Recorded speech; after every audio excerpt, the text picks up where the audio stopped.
జగన్మోహన్ రెడ్డి ఒక్కసారి మాట్లాడితే మడమ తిప్పేది లేదు. భాష ఒకసారి చెప్తే 1000 సార్లు చెప్పినట్టు. లేదా 100 సార్లు చెప్పినట్టు. మడమ తిప్పను. కానీ ఈయన మడమ తిప్పారు. ఏ విషయంలో?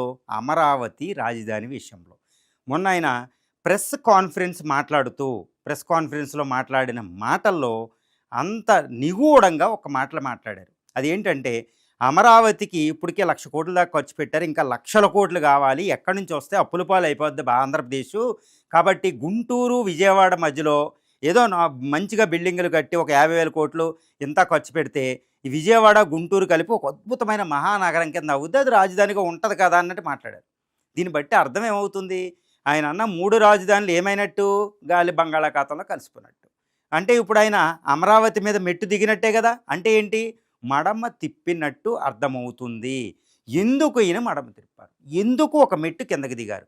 ఒక నెల క్రితం మోడీ గారి ఆధ్వర్యంలో మోడీ గారు అమరావతిని రీస్టార్ట్ చేసినప్పుడు ఆయన వెళ్ళలేదు. పిలిచినా వెళ్ళలేదు. బెంగుళూరు వెళ్ళిపోయారు ఆయన ప్యాలెస్‌కి.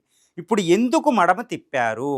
అంటే క్లియర్‌గా మనకు సుస్పష్టమయ్యేది ఏంటంటే ఆయన మీద కేసులు రిజిస్టర్ అయ్యి ఉన్నాయి. ఆయన మీద లిక్కర్ స్కామ్‌లో ఆయన చుట్టూరు ఉక్కు బిగుస్తుంది. ఐఏఎస్ ఆఫీసర్ ధనుంజయ రెడ్డి ఇలాంటి వాళ్ళే జైలుకి వెళ్ళిపోయారు. కసిరెడ్డి వాళ్ళు. సో ఈయన మీద ఉచ్చు బిగిస్తుంది. వాళ్ళు అప్రూవర్‌గా మారే అవకాశం కూడా ఉంది. ఎందుకంటే వాళ్ళు మారుతారు కూడా. ఓకే. అందువల్ల ఆయన చుట్టూరు ఉచ్చు బిగిస్తుంది. విజయసాయి రెడ్డి గారు కూడా ఉన్నారు.